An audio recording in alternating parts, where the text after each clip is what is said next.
Hey there, I hope you're doing well. It has been a very long time since I have posted a video here on my YouTube channel. I think it's been months now, which is crazy. I have been doing YouTube for many years, and I think this is the longest gap that I've had between videos, so I do apologize for that.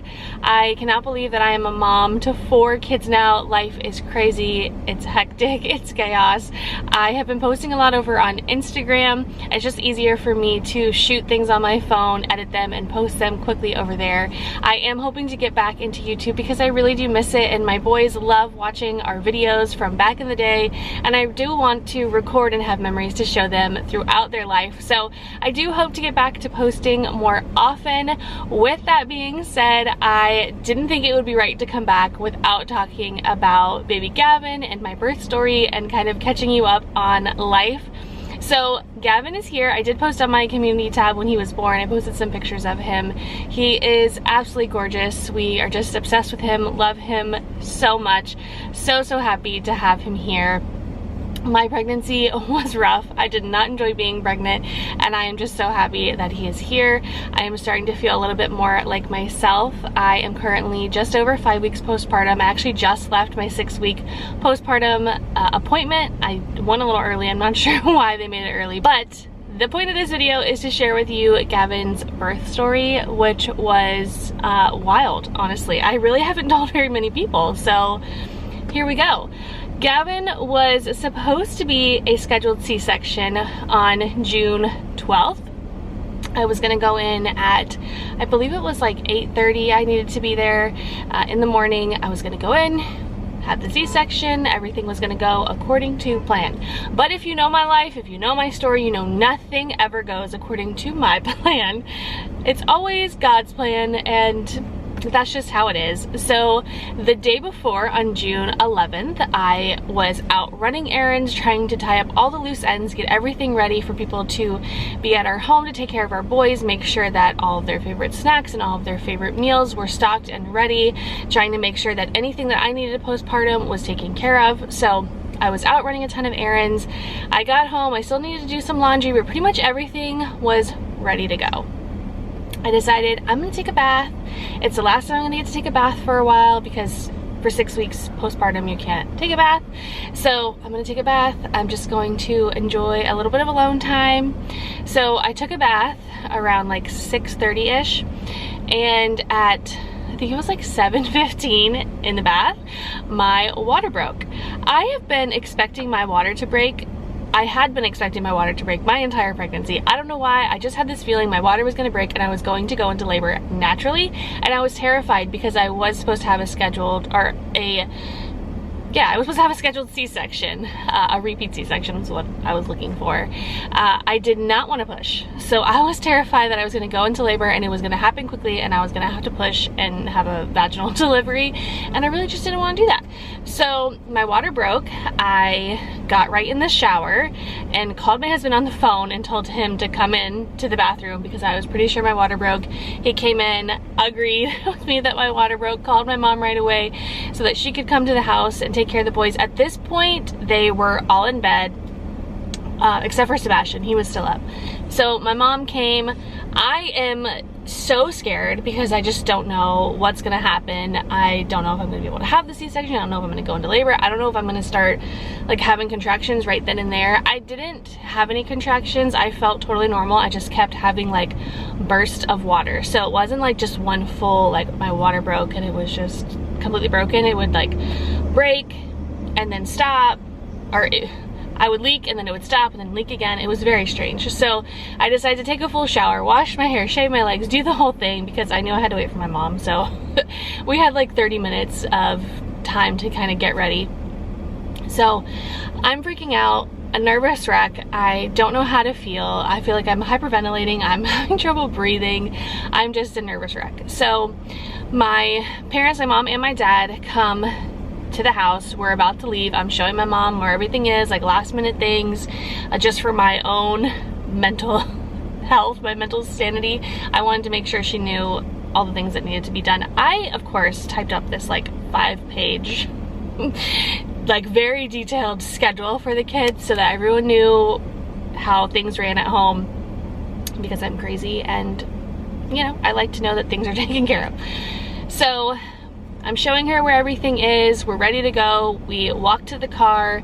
David opens the door for me. I sit down and I just like have a full, like, it felt like a real burst at this point, and I immediately was like, in the car. I need to go back and change. David's saying, don't, like, it's just gonna happen. Like, just let your water leak and let's just go.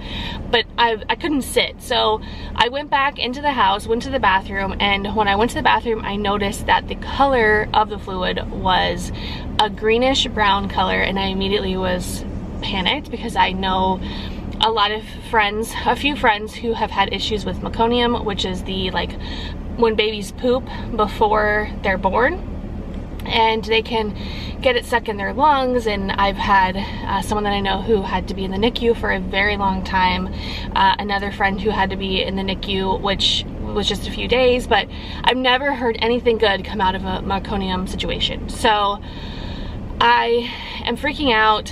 I, at this point, am terrified that something is wrong. I feel like my baby has gone into, like, an emergency state. Like, we need to get things going. So I get in the car and I am freaked out. I tell David what's happening, and at this point I cannot feel Gavin moving at all. And he was a mover and a shaker in my belly. I always felt his movements. And at this point, because I had lost so much fluid, I could really feel him. And so I'm like pushing on my stomach and like doing all the things to try to get him to move, and he is not moving. And I'm just terrified at this point that something very bad has happened and he's just not responding to me. So the whole way to the hospital, I am playing worship music.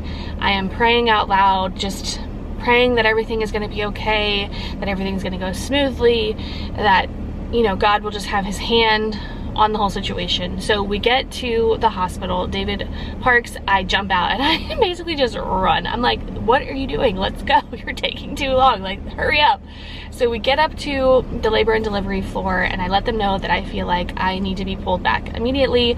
They're trying to get me to do some paperwork. I'm like, listen, let's go. I need to be seen right now. So they pull me back to like the triage area. They get me on the table. They hook a monitor up to me, and they immediately get his heartbeat. And I just felt this like sense of relief. Like, okay, he's okay. He's gonna be okay. I was so thankful to hear his heartbeat.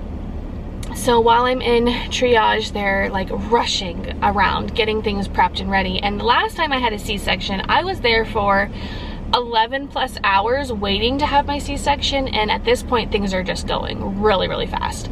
So someone handed my husband like scrubs and a hairnet, and he said, so are you guys thinking like an hour? Like, how long? And they're like, no, we're going right now. You need to get ready.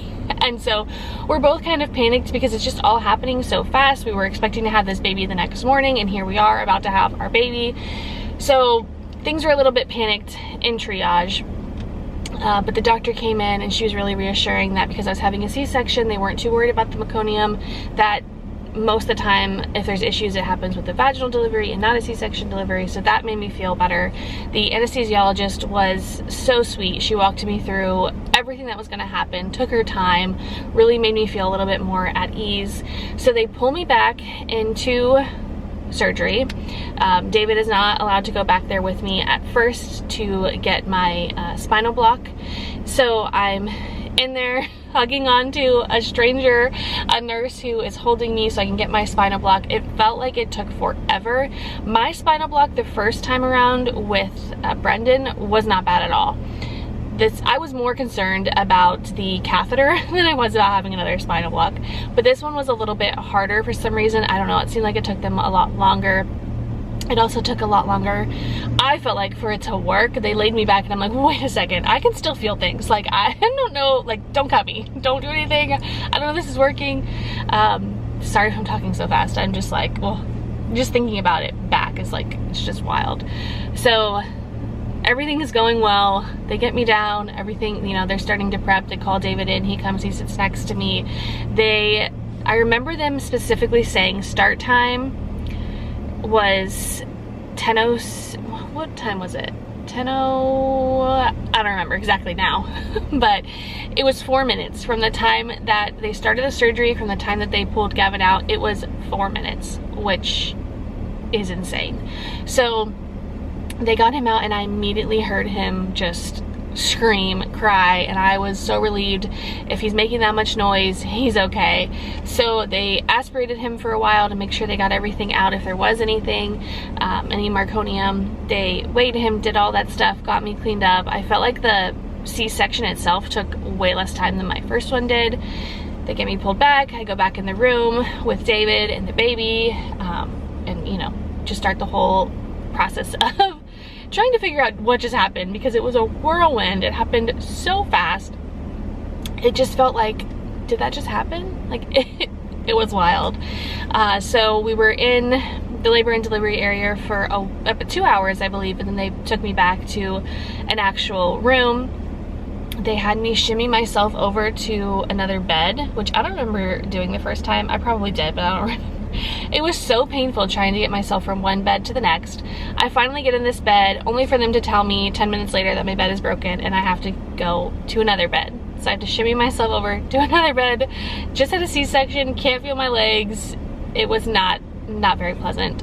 The first night, Gavin made this awful noise the entire night. I did not sleep at all because I just was listening to him making this like noise. Like, it was very strange, and I just kept thinking, is this our life? Is he gonna make this noise every night?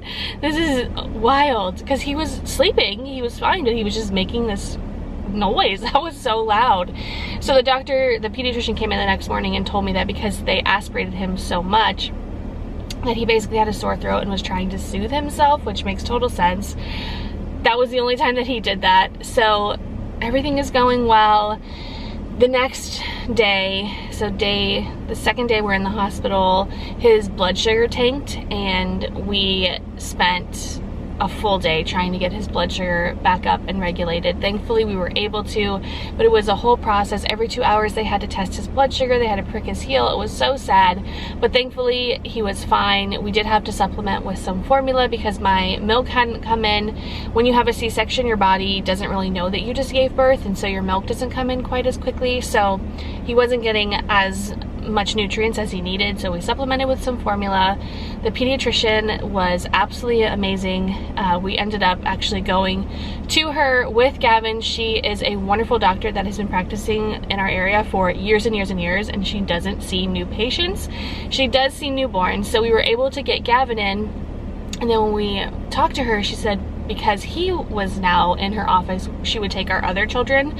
So that was just amazing, because I have been looking for a really good doctor for my kids for a long time. If you've been here for a while, you know that Brendan has some issues with his skin. He has eczema and allergies, and I've just been trying to find a really good pediatrician for him, someone that will really listen to me and my concerns and try to figure out what's going on with him. So we're very, very thankful for this pediatrician seeing all of us. She was incredible. She reassured me the whole time that everything was going well, that I was doing the right things. And can you hear him? He's in the back. He's starting to wake up. So we got his blood sugar regulated, everything was good. We went in on a Tuesday and we were home on a Friday, I believe. Yeah, we went on a Tuesday night, so we were supposed to go Wednesday morning, and we came home Friday during the day.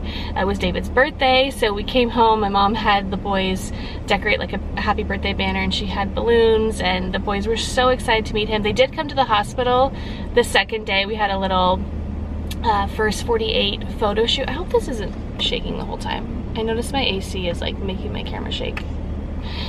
We had a little first 48 photo shoot with my sweet friend Hannah, who has taken photos for like every major life event we've had since having kids. So our adoptions, maternity, birth, newborn, all of that. So she came to the hospital, took some incredible photos. The boys got to meet him, and I wasn't like, I felt like at 4 was a good number for us, and I wanted to say, like, I'm not gonna say I'm done at 4, but I feel like I'm done. And honestly, when all the boys got in the bed, I just kind of had this feeling of like, we're complete now. We are a family of 6, we are complete, I feel whole, I feel good about this decision, and I have continued to say I'm not having any more kids. Everyone knows, again, nothing happens according to my plans. We'll see what happens, but I don't have any plans on having more kids. I feel in my heart that I am done, that we are done, that our family is complete. But just that moment of everyone just being in the bed together, me and David and all of our boys, and just, I don't know, just kind of hit me this like, this journey feeling complete. Like, we started to try to have kids years ago. Gosh, I'm gonna get emotional. And it was a very long journey with infertility, unexplained infertility, miscarriages, IUI, Clomid, foster care, adoption, foster care again, adoption again, getting pregnant just after adopting Lincoln and being completely blown away that that even happened, and then wanting to try for a fourth and getting pregnant right away. Like, it has just been a very long roller coaster journey to become parents, to become a family, and it just felt like all of that had stopped. Like, that journey was complete in that moment. And it's crazy because it has been so long, but now I look back and I'm like, wow, like, here we are with 4 kids. Who would have thought when we started this whole process to become parents that we would have 4 incredible little boys who are just blended together perfectly. And I'm just so thankful. I'm just so thankful, so blessed. It is wild and crazy, and there are moments where I'm like, oh my gosh, this is insanity. We have 4 kids and things are crazy, but I am just, I'm so thankful. I'm so thankful to be on the other side of things now and to have grown and become a totally different person than I was in the beginning. I saw this quote the other day, and it was something about how one day you're going to look back and the mountain you're trying to climb now is going to be so far behind you that you're not even going to remember it. But the person that you have become because you conquered that mountain is the whole reason for the mountain. And I really feel like I am a totally different person now than I was when I started this whole journey. I am kinder, I am more understanding, I look at things in a different light, I try to be positive, I give people grace, I know a little bit how to comfort friends in these situations, and man, what a wild ride it has been. So that is Gavin's birth story. I'm sure I'm leaving 1,000 parts out, but that is the gist of it. I appreciate you guys watching this video. If you have been here from the beginning, leave me a comment and let me know, because I'm so thankful for all of you who have truly been here from the beginning and have been so supportive through it all, who have prayed for us, who have sent us cards, who have messaged me, who have been encouraged by our story. I'm just so thankful for all of you for encouraging me and my family. Those of you who have joined in the middle or towards the end, I am so thankful for you as well and for all of your support. And now it is just, now it's just up from here and sharing our life as a family of 6. That's crazy. But I am, man, I'm just feeling overwhelmed with gratitude. And now I'm gonna go into Trader Joe's and get groceries to feed all of these children that we now have. But thank you guys so much for watching. Thank you for being along for the journey. I appreciate it more than you will ever know. You can find me over on Instagram, TikTok, and Facebook because I haven't been here as often. If you're looking for me, I am on the internet somewhere. I will leave links to all of those in the description box below. Again, thank you for being here. Thank you for watching, and I will see you all hopefully very soon. Bye.